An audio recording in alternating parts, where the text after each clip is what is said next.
a crowd started to gather. The men were chanting in Arabic, Allahu Akbar, Allahu Akbar. And my father and I, as I was holding his hand, were pushed to the front of this crowd.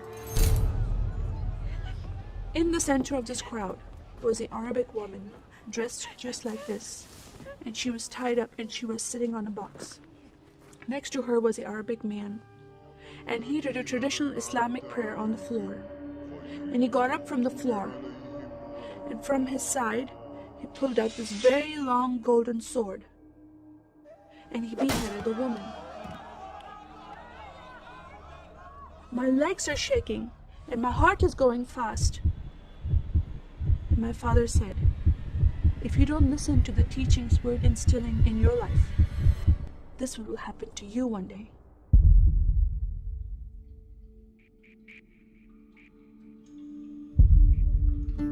I was born and raised in a small country by the name of Kuwait, a community of 98% Muslim population. 2 of my uncles are imams, and 1 is president of a mosque, where I would hear the call to prayer 5 times a day.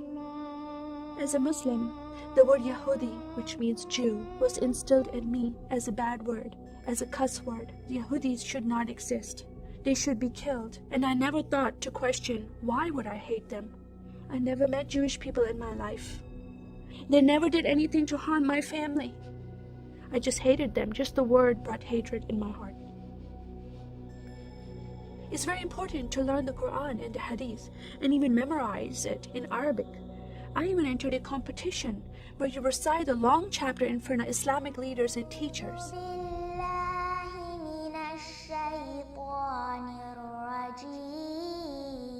And I came 2nd place. I thought I did a good job. But my father said, no, that's not good enough.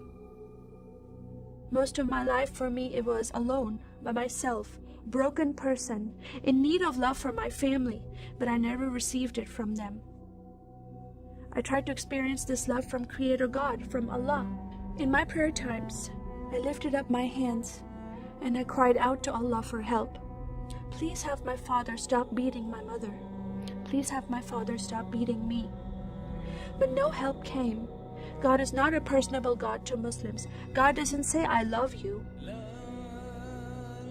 Saddam Hussein forces came in the middle of the night and invaded the small country of Kuwait.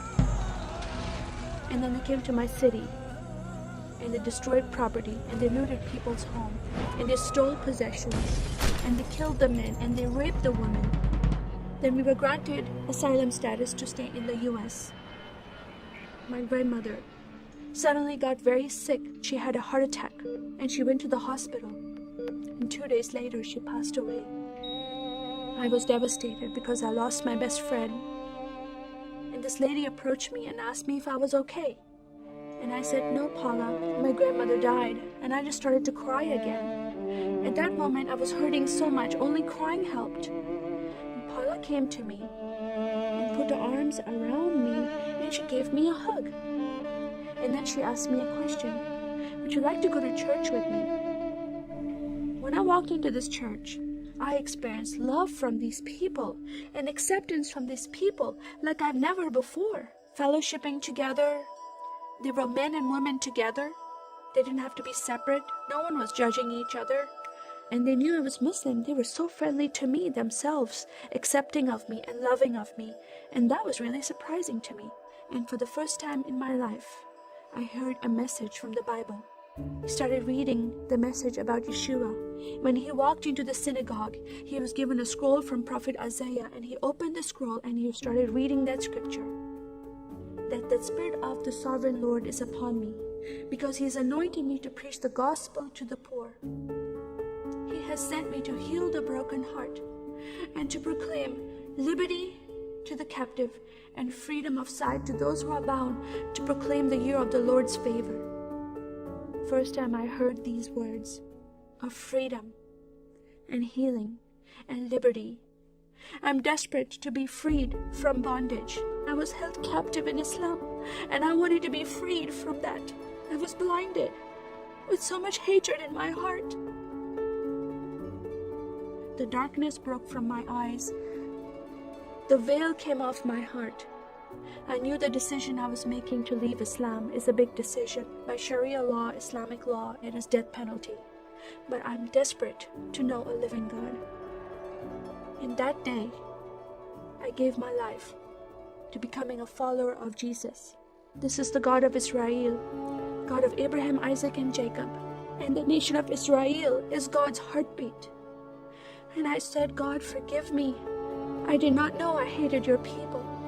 I love the Jewish people because it's their God, their Messiah that I'm following, and He told me to love them. I never knew what happened to the 6 million Jews that died. I never heard that in Kuwait in history. Now that I met Holocaust survivors, I know their story, and I shared my story with them. Your God, your Messiah, changed my heart, giving His life for me, so I can have life everlasting. He rescued me. He saved me. He came and brought joy in my life again. And I'm a blessed woman. And I start crying, and they start crying. And we are able to relate to each other, and they embrace me, and they love me, and they experience some healing, I believe, when they hear my story. That is a privilege to have that in my life. I am one for Israel.